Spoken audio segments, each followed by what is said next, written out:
It now gives me great pleasure on behalf of the Society to introduce Professor David Karoly. He's Professor of Atmospheric Science in the School of Earth Sciences and the ARC Centre for Climate System Science here at the University of Melbourne. He's an internationally recognised expert in climate change and climate variability. He was heavily involved in the preparation of the fourth assessment report of the Intergovernmental Panel on Climate Change, and the IPCC jointly won the Nobel Peace Prize in 2007 with Al Gore.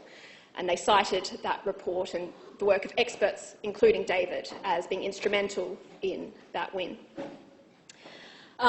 So David is also a member of the Climate Change Authority, which provides advice to the Australian government on climate change policy.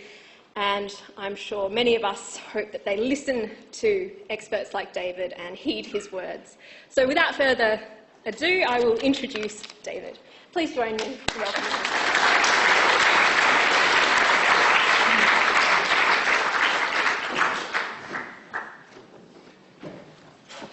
So it's a pleasure for me to be here, although I've been based at the University of Melbourne now for 8 years, nearly 9 years, and also have been involved in mathematics and statistics, because one of the things that Jess didn't say is, although I'm not a statistician, I was based at Monash University in the School of Mathematical Sciences, and before that the Department of Mathematics and Statistics, for a very long time, including a period when I was head of mathematics and statistics at Monash.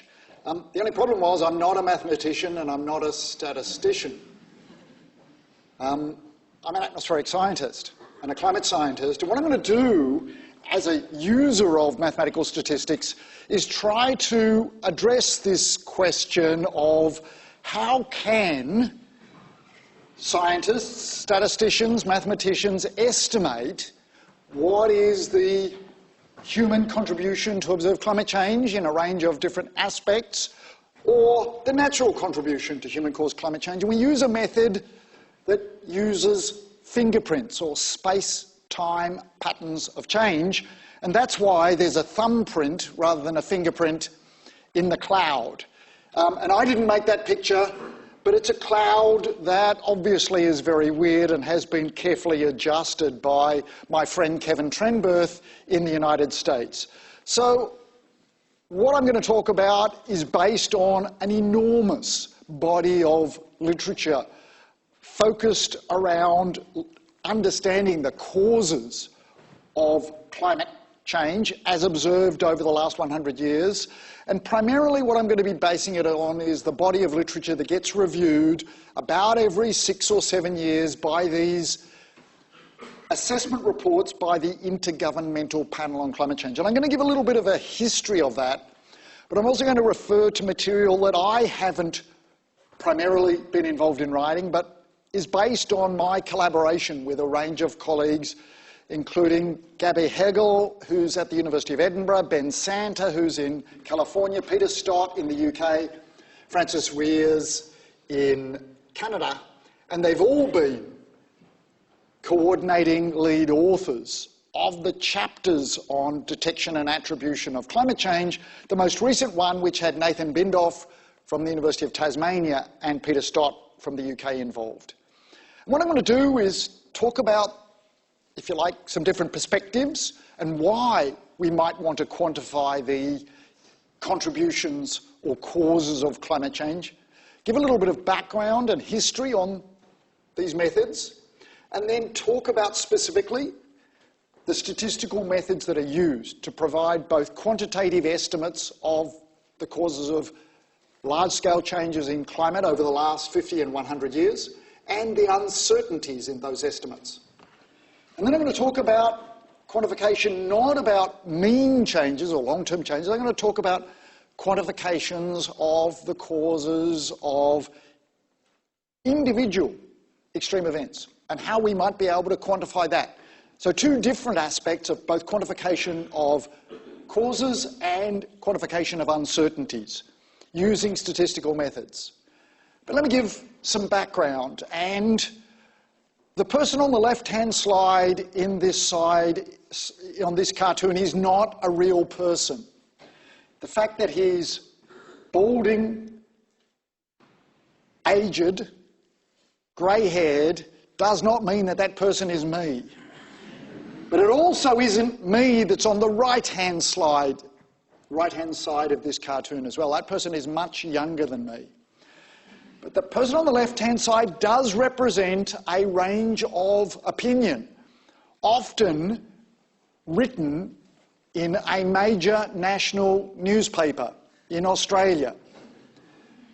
And certainly you'll hear politicians in Australia say that climate change or global warming is a left-wing conspiracy, that reducing carbon dioxide emissions will cripple the economy, and that we even don't have to worry about it because, in fact, if we look at current temperatures, we're heading into an ice age.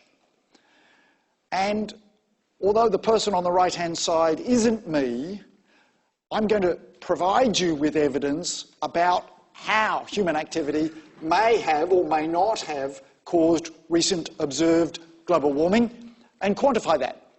And I've been called a lot worse things than alarmist. And here is a quote from a relatively senior senator in the government. He wasn't, I don't think it was the government in oh no, it was the government then, sorry, George Brandis, it was already the government, it was just a change of Prime Minister occurred after April 2014. But he said he was really shocked by the sheer authoritarianism, who would have excluded from the debate the point of view of people who were, and I think he means are, climate change deniers. And I'll talk a little bit about that in the next couple of slides, because it is appropriate to be sceptical in any assessment of science, but being sceptical is different from completely denying evidence. So here's one way to look at the observed monthly variation of global average temperature over the last 40 years, 45 years. And this is what I describe as the Andrew Bolt perspective. And Andrew Bolt is a frequent and expert commentator on climate change science. And he says, well, look, if we look at the period of the last, either since 2000 or even since 1998, it's clear that there's been no global warming. In fact, if you look at these data, you could even say, and notice they stop in the beginning of 2015, that maybe there's been a cooling over the last 20 years. And we don't have to worry, obviously. And in fact, if you look at other periods, you can see that from, say, the 1988 to 1997, there's also a period where there's been no global warming. And even if we start at the beginning of this period, from 1970 to 1980, there's no global warming. So why are we worried about global warming? Now, that is a perfectly good fit to the data. There's another fit. You just got to make a choice between how you do it, or alternatively, if you use this fit, you've got to try to explain why decadal averages step upwards from one decade to the next. It could be natural variability, or it could be some other factor. But one of the critical aspects of fitting any statistical model to these data is trying to explain whatever, fit and the residuals, and particularly if you want to fit this model, I would hope that Andrew Bolt can explain why, if global warming stopped, what's causing the successive warming by about 0.2 of a degree per decade over the last 4 decades. Now, I don't know if he can, he doesn't bother, he just says global warming stopped and therefore we don't have to worry, despite the fact that it also stopped in the 1970s and the 1980s and the 1990s. So, I'm going to give a little bit of history superimposed on the observed temperature data from 1850 right up until 2010. And this history is the conclusions of either scientific papers or the Intergovernmental Panel on Climate Change assessment reports about observed climate change and its possible causes. And the first paper that tried to do a statistical analysis and to use fingerprints of the human causes of climate change, published in 1980, said that surface warming due to increasing carbon dioxide should be detectable by the year 2000. Now, if you look at the dots in between, I've actually left out a couple of very important phrases, because using their fingerprint, they said that human-caused climate change should have been detectable already. But it wasn't. And then they said, well, actually, if it isn't now, it should really be detectable by the year 2000. So remember that, because there's an important factor that they didn't take into account, which I'll talk about a little bit later on. So that was in 1980, and in 1990, first assessment report of the Intergovernmental Panel on Climate Change, and notice temperatures have warmed a little bit since 1980. They've warmed about 0.2 of a degree. They said that unequivocal detection of the enhanced greenhouse effect in observational data is not likely for a decade or more, despite the fact that my first paper on attribution of human-caused climate change showed, with greater than 90% confidence, that the warming fingerprint of warming in the lower atmosphere and cooling in the atmosphere due to increasing greenhouse gases was already detectable both in the southern hemisphere and the northern hemisphere. And a number of other studies had done that as well. But the Intergovernmental Panel on Climate Change requires very, very strong evidence. So in 1995, its next assessment report, 5 years later, the conclusion was the balance of evidence suggests a discernible human influence on climate. At the time, that was considered a revolutionary and strong conclusion, and it took more than 24 hours of negotiation over the day and over the night and in the next day to get the governments to agree that the science supported that conclusion, which is pretty weak. But anyhow, it was accepted. And the next conclusion, 6 years later, at the time when I was coordinating lead author of this chapter, was that most of the observed warming over the last 50 years is likely to have been due to the increasing greenhouse gas concentrations in the atmosphere. Likely, the Intergovernmental Panel on Climate Change has redefined the English language, and likely has a statistical definition of more than 66% confidence. So if you see likely, and it's usually in italics, it has a statistical definition in the IPCC. There are two major errors one major error in that statement. So at the end, I have a question for you all, which is, what is the major error in that statement? It'll be obvious, sorry, it should be obvious if you pay attention.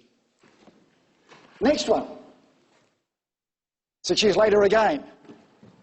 Most of the observed increase in global average temperatures since the mid-20th century is very likely.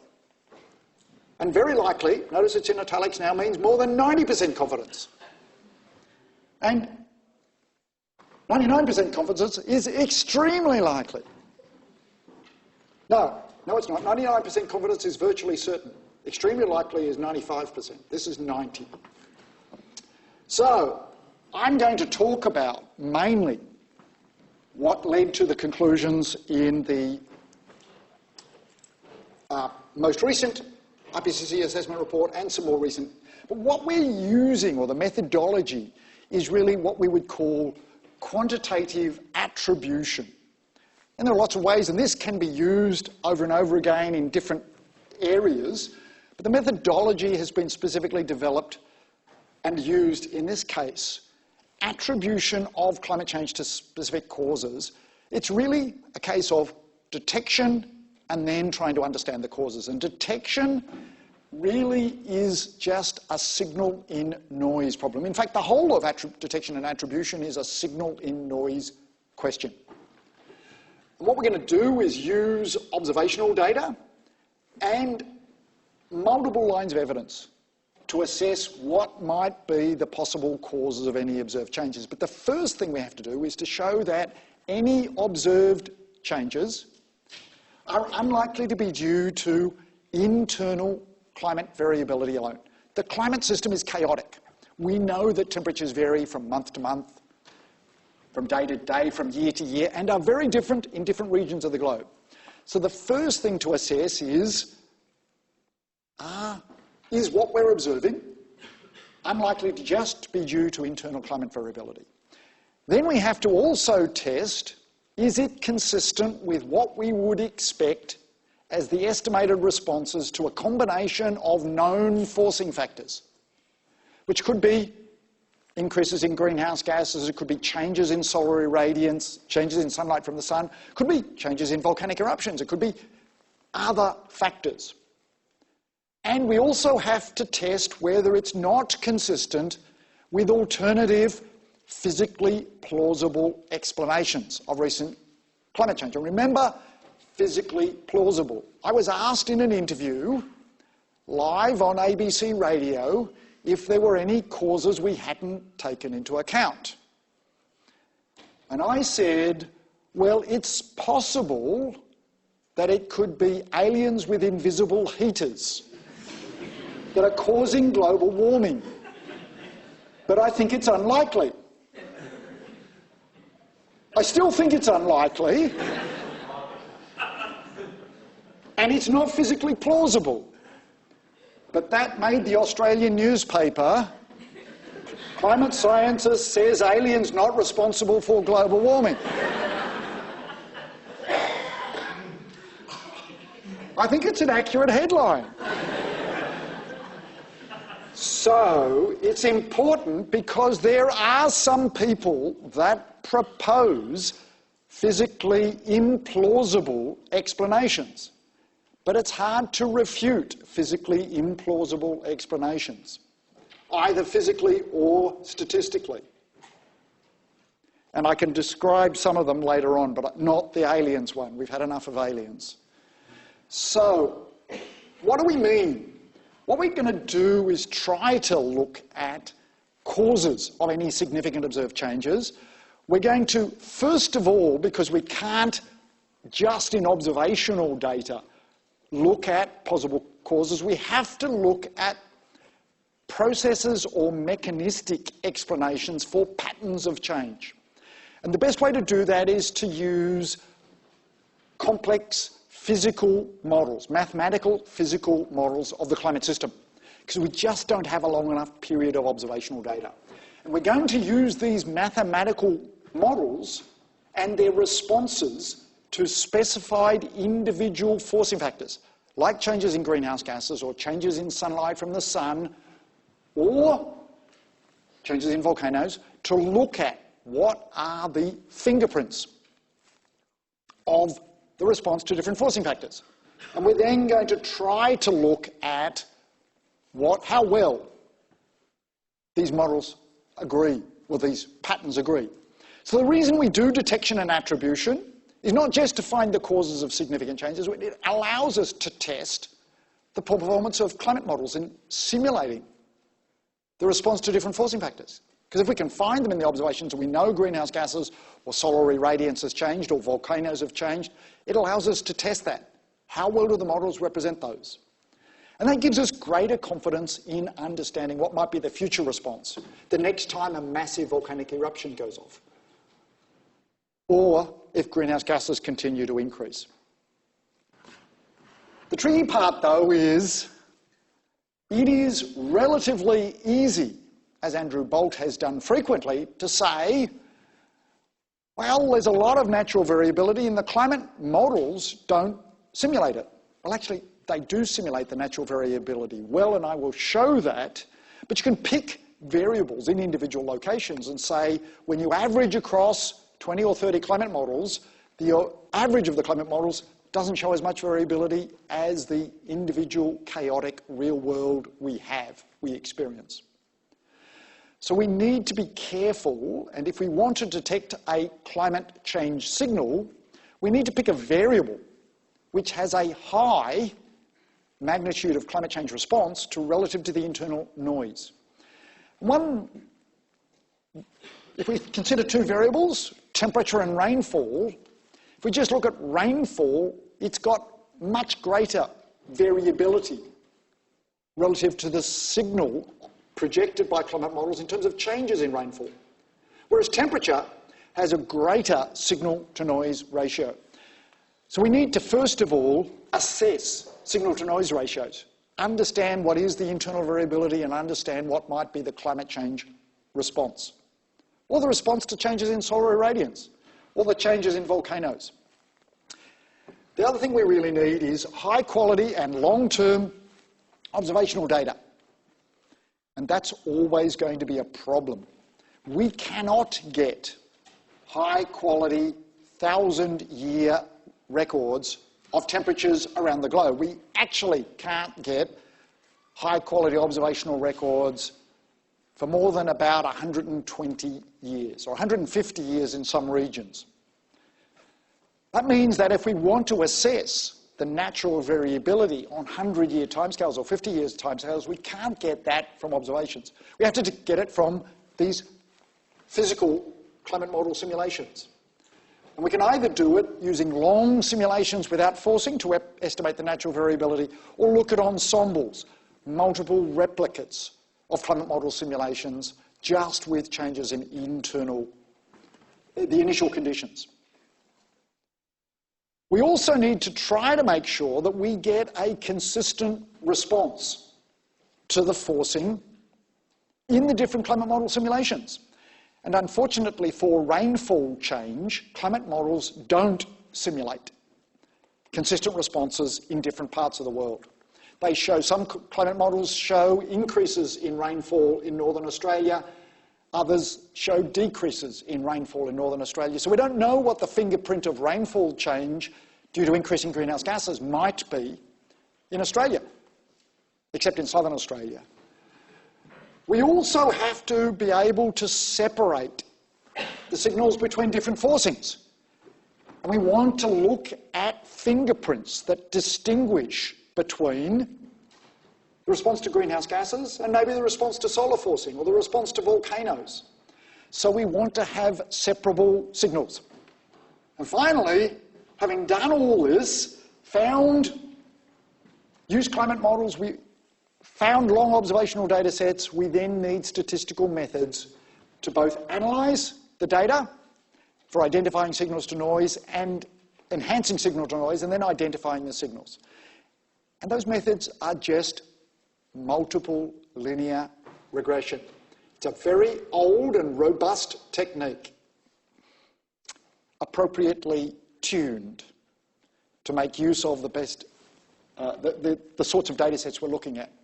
Because what I'm talking about is a very large multivariate space-time detection and attribution or statistical problem. We're going to have greater confidence in the results if we can separate out the contributions from different factors, like the differences between the response to greenhouse gases or aerosols. Aerosols are not spray cans. Well, they are, but aerosols are small particles in the atmosphere due to industrial activity. Separate out the solar response or the response to changes in ozone. We've got to look at uncertainty due to internal climate variability, uncertainty in the climate model responses, and uncertainty in the observational data sets. We've got to take all of those sources of uncertainty into account. We've got to try to make sure that the model estimates of uncertainty, of variability, agree with the observational estimates. We've got to make sure also that the models and observations agree on the amplitude of the different responses. And we've already talked about this. We've got to try to make sure that there aren't these known unknowns as opposed to the unknown unknowns that might be contributing to the causes. There aren't any physically plausible causes that haven't been considered. So this is one set of fingerprints. And this fingerprint is the structure of the temperature change from the North Pole to the South Pole and in the vertical, and the scale on the right-hand side is height in kilometres. Here's what the atmospheric scientists use, which is the pressure as it decreases in height. And this is the combined pattern of change averaged over time as the change in temperature over the 20th century from climate model simulations. Warming in the lower atmosphere, cooling in the upper atmosphere. Now that pattern is very different from the response to just increases in solar irradiance, which shows warming in the upper atmosphere and warming in the lower atmosphere. And this was the fingerprint that I used in 1987 and 1989 to publish 2 papers that said, what we're seeing best fits the response to increasing greenhouse gases because that pattern there dominates this pattern here. But I'm not going to talk about 1987 and 1988. I'm going to talk about what we do now. One of the interesting things is I'm going to talk about multiple variables, or variables in multiple dimensions. Problem is that we have very large space-time data sets, and to reduce the dimensionality of the spatial fields, we typically project them onto a set of reduced dimensional fields. And what that means is that if you think of it just in 2 dimensions, we might have an X dimension and a Y dimension, and the noise might project differently in each of those 2 dimensions. Often, the signal will project more onto one dimension than another.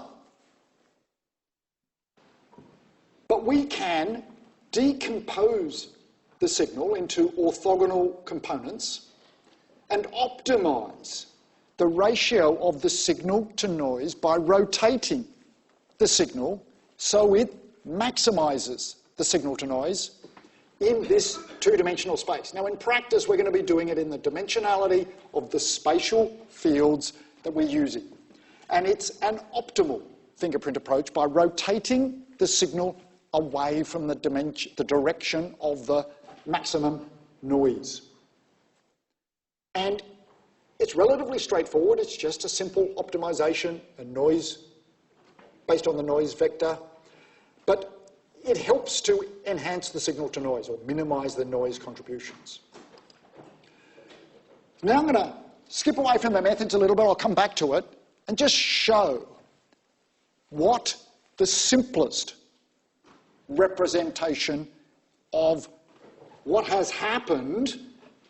And these are in the black line here, the observed year-to-year temperature variations from 3 different observational data sets. And actually they're shown here and in the black line, but here in different colours. And you can see that there are differences. That's a representation of the observational uncertainty. The observational uncertainty is in fact a little bit bigger than this, but that's the differences between the different data sets. Now we can compare that to the individual climate model simulations, and they're shown here for simulations with just natural variability alone. And you can see that there's substantial spread, chaotic variability in the individual simulations, and the thicker coloured lines are the average.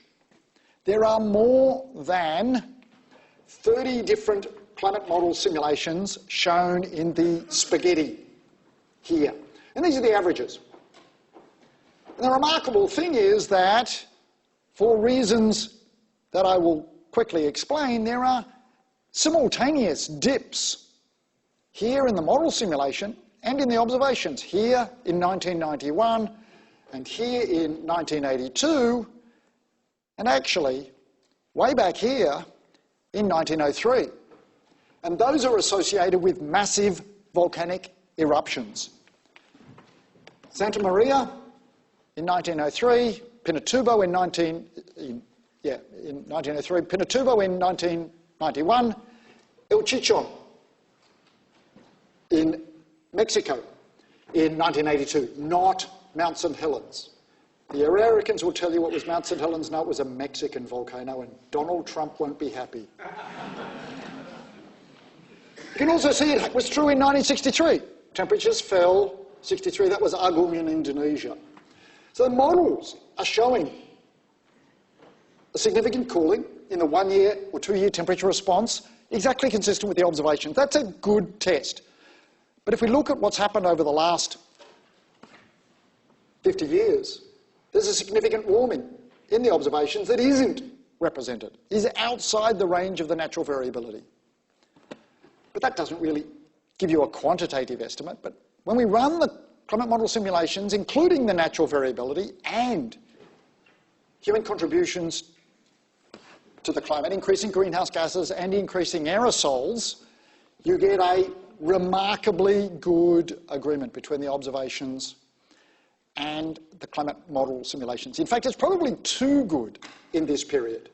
But maybe we focus on the period when it's very good, because it didn't agree so well in this period here, and it certainly didn't agree as well in the period from 2000 to 2010. And that's the period that Andrew Bolt focuses on. There's other periods when the observations were cooler and the models were warmer, and vice versa. That led to the conclusion it's extremely likely that human activities caused more than half of the observed increase in global mean surface temperature over the last 60 years. So where did that come from? How did that quantitative estimate get produced? Well, now I'm going to talk about how we do this multi-dimensional space-time regression. And all we're really doing is taking decadal fields, not just from 1951 to 1960, but actually back to 1900, of the observed temperatures, decadally averaged, which are decadally averaged because we want to maximise the signal and minimise the noise. And the noise is greater on year-to-year timescales than it is on decade-to-decade timescales. So decadal averages reduce the natural variability. And we can get 10 samples. But 10 samples aren't sufficient to get robust statistical estimates in terms of the time variations. So what we have to do then is reduce the dimensionality in space, and what happens is these spatial fields are projected onto very much a reduced dimension in space. And it's typically dimension of the order of 10 in space, but still retaining most of the spatial aspects of the field. And they're compared to the same space-time patterns estimated from climate models. But in the climate models, we're using patterns X, which are the expected time-space variations in response to individual specified forcings, like increases in greenhouse gases, or changes in solar irradiance, or changes in volcanoes over the 20th century. So the X are the fingerprints. The Y is the observational data. And we're going to try to fit the observational data by linear combinations of the space-time fingerprints. And obviously there's a residual. And that residual is essentially to evaluate the goodness of fit of this space-time fingerprints. And beta is just the scaling factor estimates of whether we have to scale up or down the fingerprints X, because maybe the models are exaggerating the warming or underestimating the response. It's just multidimensional space-time linear regression. It's not new statistics. It's very old statistics. We've got to be a little bit careful. So typically, with this pattern, with the observations, we have to filter it spatially to only about 10 spatial degrees of freedom. We also filter it in time, as I said, to only, say, 10 decades. If we're doing it only, say, since 1950, we might average only on 5 years, have 5-year averages rather than 10-year averages. And we project the observations then, having done this, onto the lowest order space-time EOFs, or principal components. So that's what we do with the observations. We then take the climate model simulations. We use the results for different forcings. We might combine all human forcings, what we call anthropogenic forcings, changes in greenhouse gases, changes in industrial aerosols. Combine them together. We combine together the natural responses, and then we run the models, and we repeat the simulations with the models over and over again. Ideally, we'd like to have very, very large ensembles. Typically, we only have maybe 3 to 10 different ensemble members. But that allows us to assess the uncertainties, and we assume that the response to the different forcings is linear. And that fits reasonably well. The response generally is quite linear when we test this in the different climate models. The first thing we have to do, though, is to assess whether, having looked at the residuals, that the climate models simulate the observed variability reasonably well. So we take unforced simulations, or we take the forced simulations and remove best estimate and look at the residuals. And so what we're going to do is look at the time spectra of the global average temperature from observations over the period 1901 to 2005, after removing the long-term trend, and the same variability estimated from climate model simulations. And as you can see here, a lot more spaghetti again, but the observations are shown in black. And it would be pretty hard to say that for periods from 1 or 2 to 10 years, because we're using annual data, there's any difference between the observed spectra and the set of model simulations, and all the different models are shown here. It's possible, and some people have certainly argued this, that at timescales from, say, 40 years to 100 years, or maybe it's 40 years to 60 years, the observations are showing more power at those frequencies or periods than the observations, except that this is the uncertainty in the spectral estimate. So if you take into account that uncertainty, none of those models are outside the uncertainty in the spectral power. And the obvious question should be, well, wait a sec, how come the uncertainty in some of the models is so much less than it is in the observations?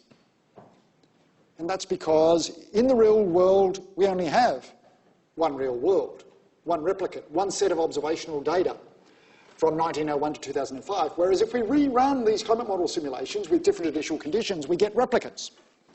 And you can guess by the ratio of this to this curve, approximately the number of replicates that have been used.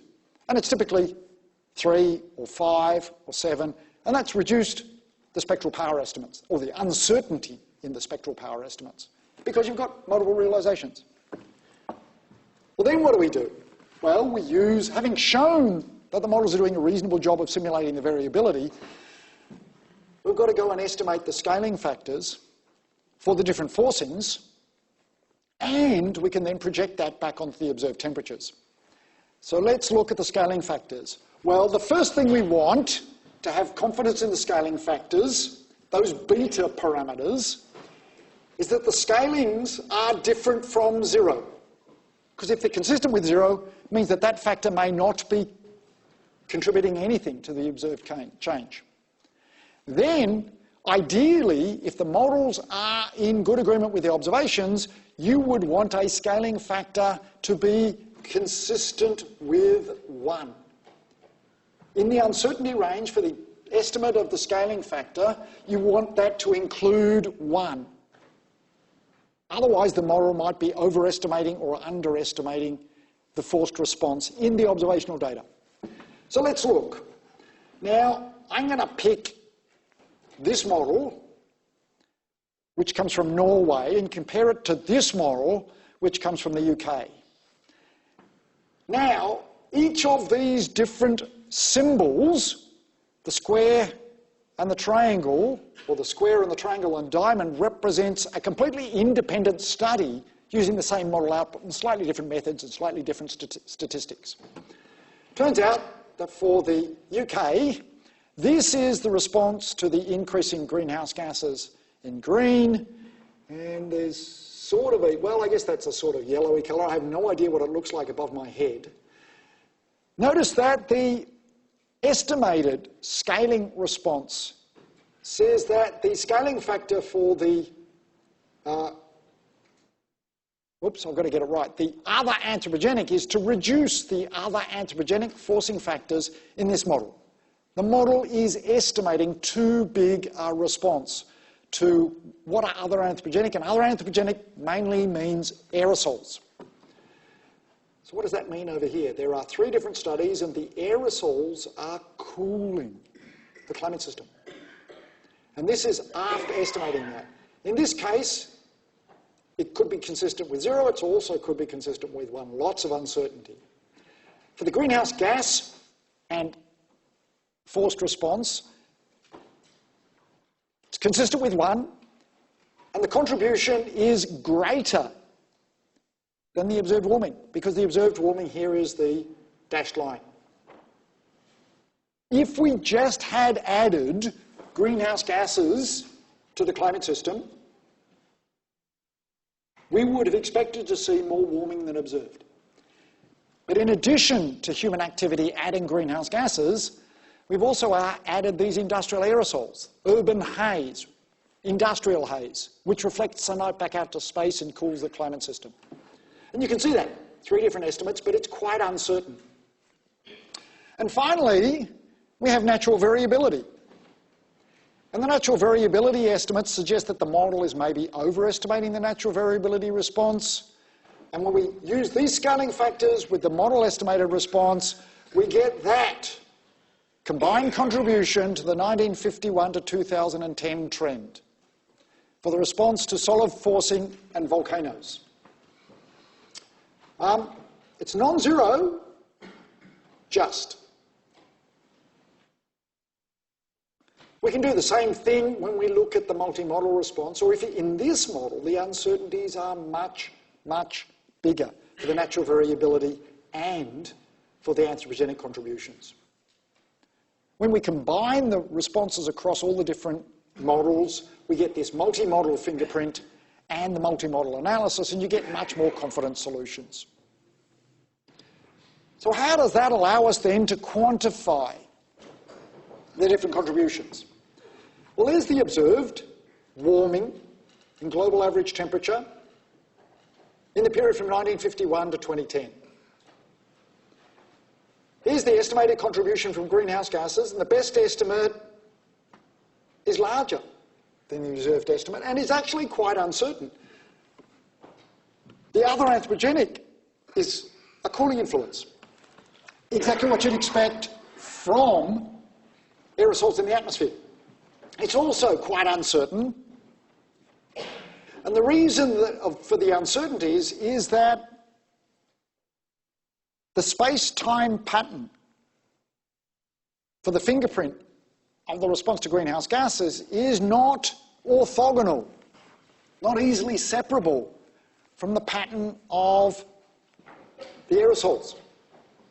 Because if the aerosols are associated with industrial activity, and industrial activity has been increasing greenhouse gases, some aspects of the space-time responses are similar. They're in opposite directions, but the space-time patterns are similar.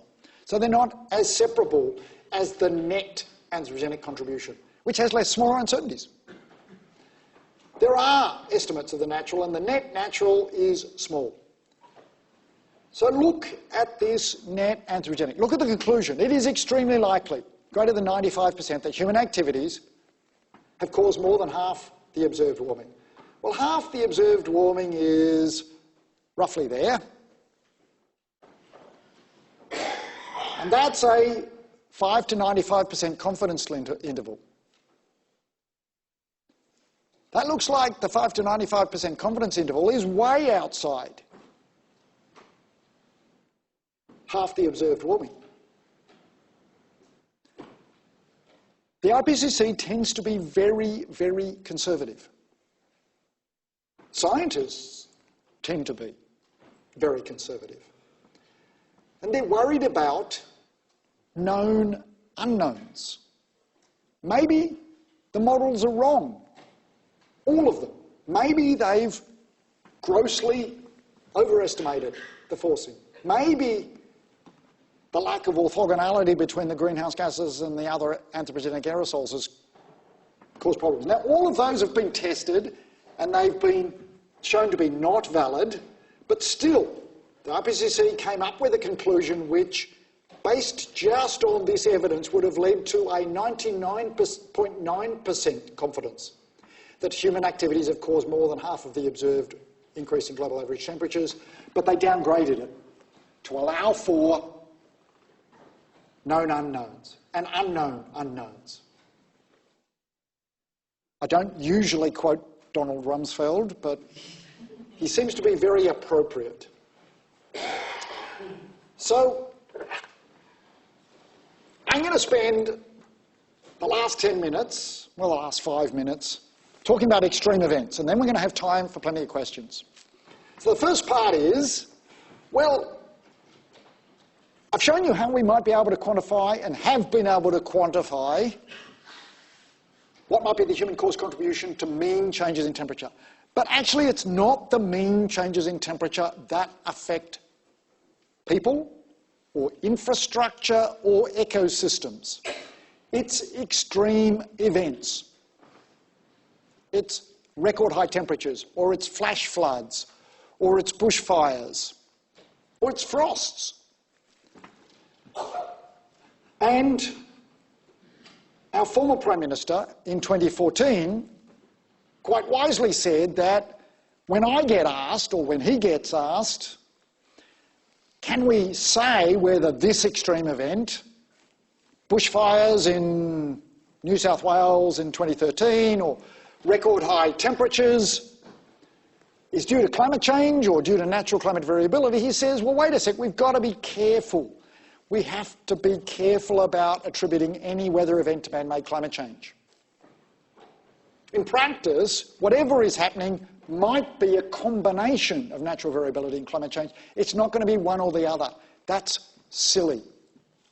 However, he then confidently said in October 2013, climate change is real, but it hasn't affected the bushfires in New South Wales in 2013. A graduate student of mine has submitted a paper, or is about to submit a paper to Nature, saying that the Prime Minister was wrong at the time. What I'm going to do is look at the changes in different factors. And what I'm going to do is do this in quantifying changes in the probability of occurrence. And if we think about this in terms of a simple normal distribution, and think of this as temperature. Global warming means increases in mean temperature.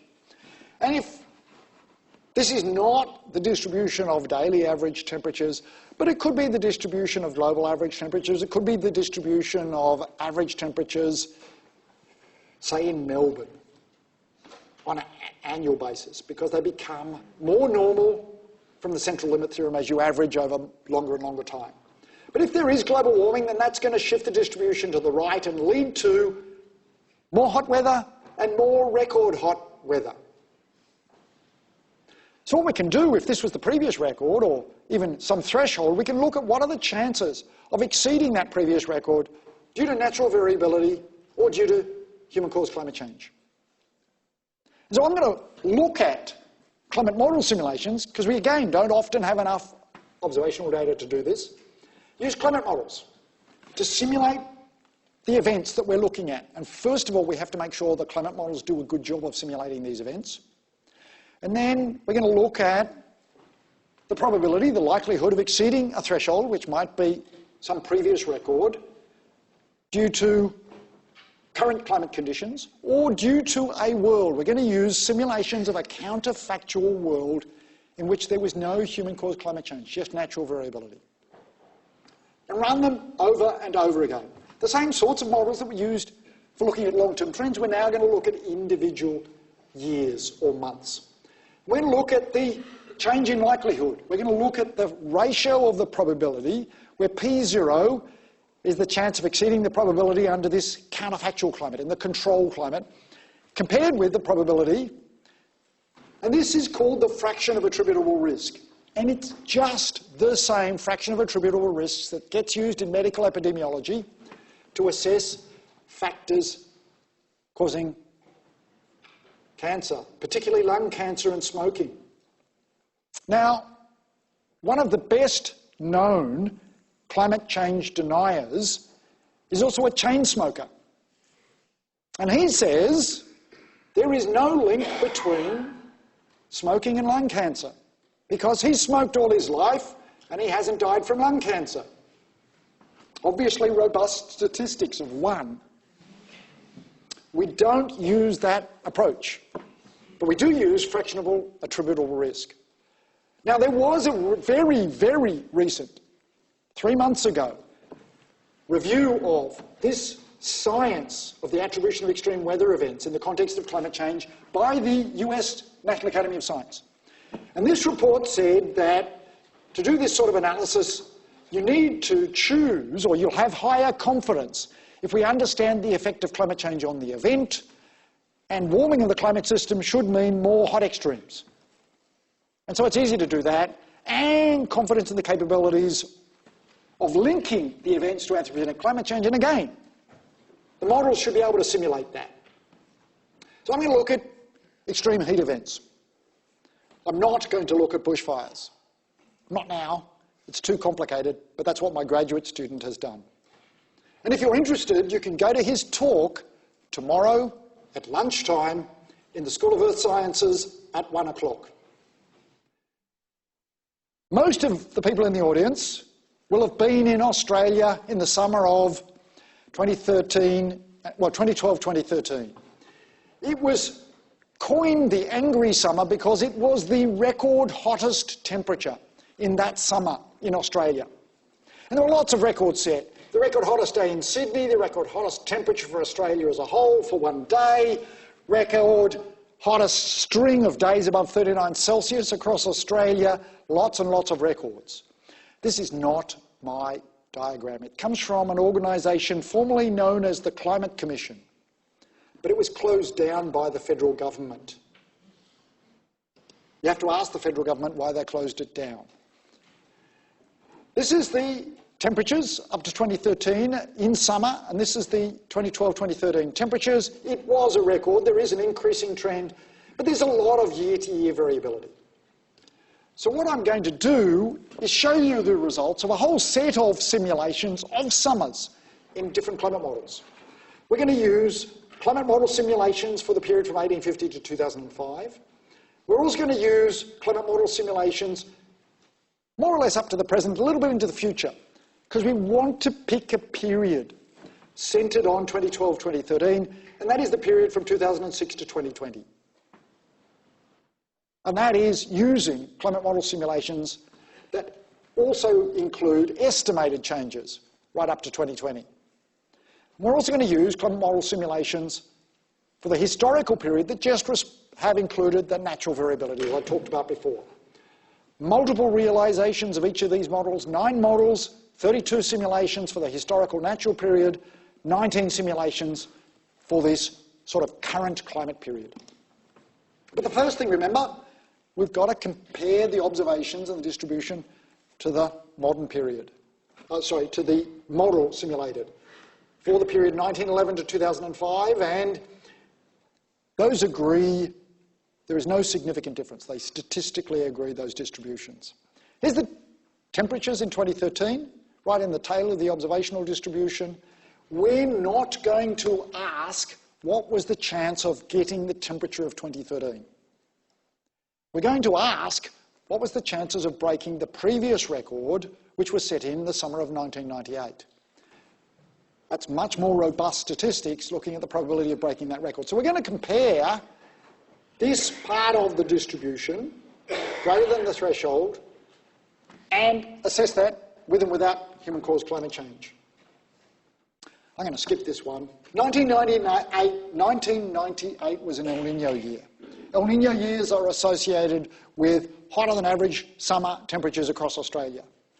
But given I've used up all my time, and I don't want to run into dinner, I'd rather eat dinner, what I'm going to do is start to show you some of the results. Here's the observed distribution again. Here's the model simulation for the 2006 to 2020. So just comparing the models with the observations, or the simulations for 1900 or 1910 to 2005, you can see there's a much, much bigger, well, big shift.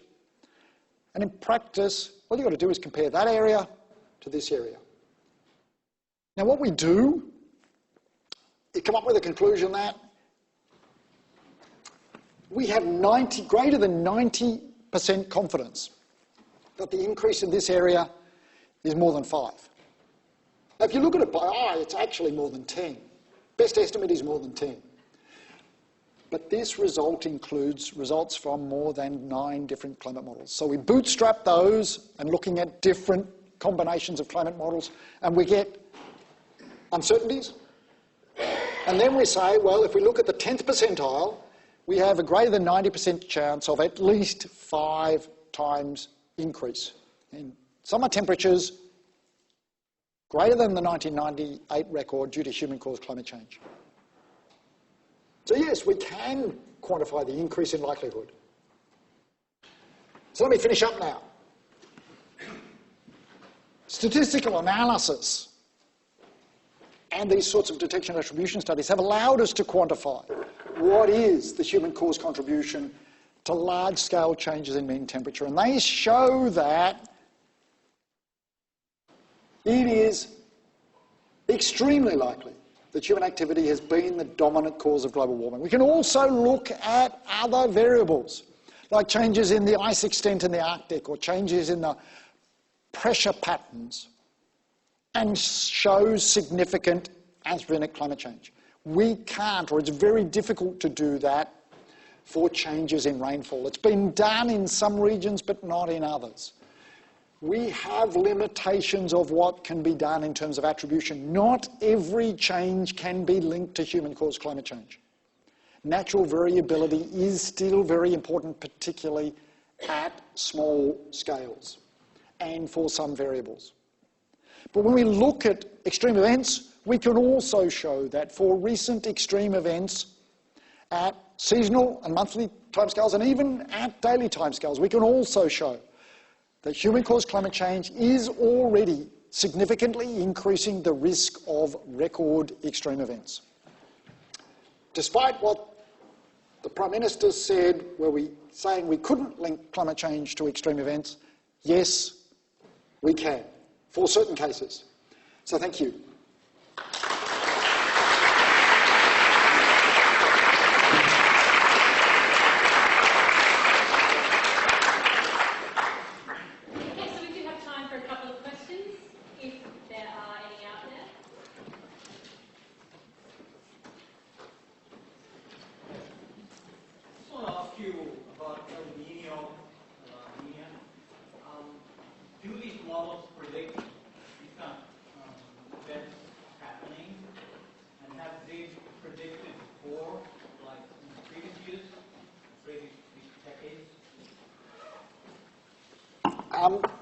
That's a really good question. The models are coupled ocean atmosphere climate models.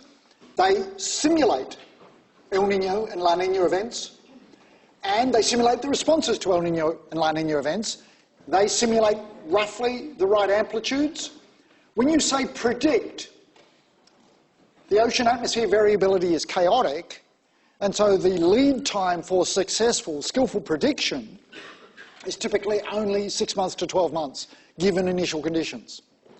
But the simulation of the variability due to the coupled ocean atmosphere climate system simulates the variability of the tropical sea surface temperatures associated with El Nino, the coupling between the ocean and the atmosphere system, and the response in Australia of warmer temperatures.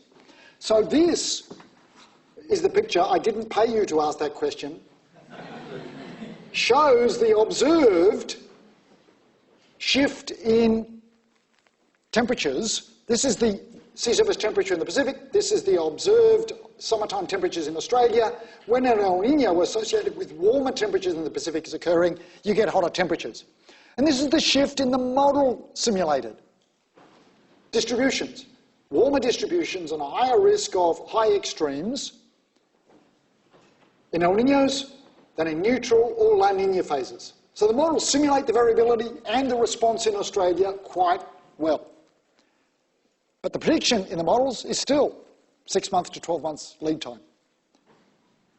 I think there was another question right up the back. Yep. Sorry, it's relatively simple, but you said that there was not, they say that 95% likelihood of it being 50% of the temperature change caused by humans, and when in fact it's 99.9%. Another way of saying that could be that there's 95% likelihood that there's a higher percentage caused by human, a higher percentage of the temperature change due to humans. Do you have a figure for the 95%? If you said it, what's the correct figure for 95% percentage of climate change caused by humans? You can estimate it just from this graph. So this is the 5 to 95% range of the combined anthropogenic. And, you know, it's roughly there. So it's something like there's 95% confidence that at least 90% of the warming. But wait a sec. We're really interested in the sort of greenhouse gas part. And in practice, the confidence on the greenhouse gas part, and 95% confidence, is less than the confidence for the combined anthropogenic. And this is because of this separability, or lack of separability, of the aerosol and the greenhouse gas contribution.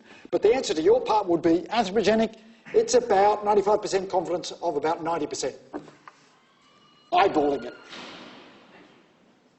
Question up there. Yeah, hi. Can you say what the error was in your earlier statement? You had a statement up. You're supposed to tell me.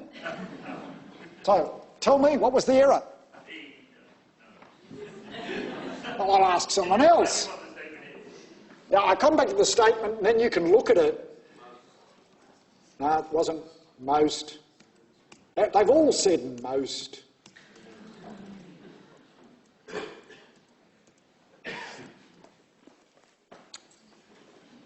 Someone here had a question. I've got a question. Yeah. So mine's less about this, but about the bushfires. So I work for the federal government, and I was involved at the ground level with the human element of response in the first days, weeks and months after Black Saturday. And I followed with great interest, of course, our federal government response.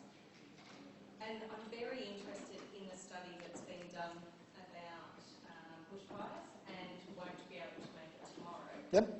How can I access that? Well, you don't need to access that. You need to access the Bureau of Meteorology, CSIRO, or my submission, or the Australian Meteorological and Ocean... No, Neville Nichols' submission to the Bushfire Royal Commission. I've read that actually. Yeah, because the Bushfire Royal Commission redefined the English language as well. It seems to happen quite a lot. Yes. And I'm just trying to remember exactly which word it was. It was, in effect, had never occurred before, because I'm going to forget. I'm sorry, it's a memory thing. But basically, the Bushfire Royal Commission, the word was unprecedented. My understanding of the word unprecedented is it's synonymous with has never occurred before. But Bushfire Royal Commission decided that unprecedented meant that if similar conditions had occurred before, then the system was not unprecedented. And what was shown was that the temperatures and fire conditions for the fire weather were indeed unprecedented. based on what the Bureau of Meteorology said. But the Bushfire Royal Commission said, well, we've had hot temperatures before, and we've had strong winds before, we've had bushfires before, so bushfires are not, the bushfires in Black Saturday were not unprecedented. I think that Royal Commission served many masters, and It did. One of the lawyers. Was one of them, I also think, you know, it was such a human response, and there was human comfort required. But I'm sort of interested in the hard stats. Yep. Well, And coming from yeah. an agricultural background and a family that's collected 150 years of daily weather predictions on paper, I'm really fascinated with that because that information... Come and talk to me afterwards, because we'd love to have your data. My grandmother would be so proud. Yeah. Sorry, I'm going to take it back to the stats. So did I understand you correctly that you're saying that the models assume linearity between these causal factors and the response in global temperature? The models don't, the statistical method or the approach does. Yeah, okay. And also that you're familiar with epidemiology, obviously. So you're assuming that there's no interaction/effect quantification between causal factors? Okay, but we're obviously going outside the range with a lot of this stuff, right? As things get warmer and warmer and we go further and further, we're going outside the historical observation. Sure, but we're not using the historical observations to test it. But please finish your question. That may be the answer. So I was just wondering, is it possible that either due to effect quantification or by going beyond the range of previous temperatures that we're going to get into non-linear exponential effects, Yeah. right? Is it possible Yes. that things are going to get worse and worse and worse, Yep. not just worse? Yep. So yes, but remember it's the non-linearity, so it's the linearity of the combination of different factors we're looking at, not the linearity of the response to increasing greenhouse gases. So these space-time fingerprints don't assume that the fingerprints are linear. It's the combination of one fingerprint with another fingerprint which is assumed to be linear. And that gets tested by running the climate models with one factor, another factor, and then the combined factors. And within the uncertainties of the climate models simulations, they are linear. Right, okay. So we can test it. Capture if there was effect quantification. That's correct. And now, in some situations, like heat waves, there is nonlinearities, or there are nonlinearities. There are nonlinearities because typically in heat waves, there's a warmer temperature and often reductions in rainfall. And dry soil can enhance the temperature response. So we can get amplification of the tail, positive tail in the distribution, particularly for daily extremes, with warming due to increasing greenhouse gases and changes in rainfall can give a nonlinearity. That again can be taken into account because that's a nonlinearity in the response, not a nonlinearity in the combination of the fingerprints.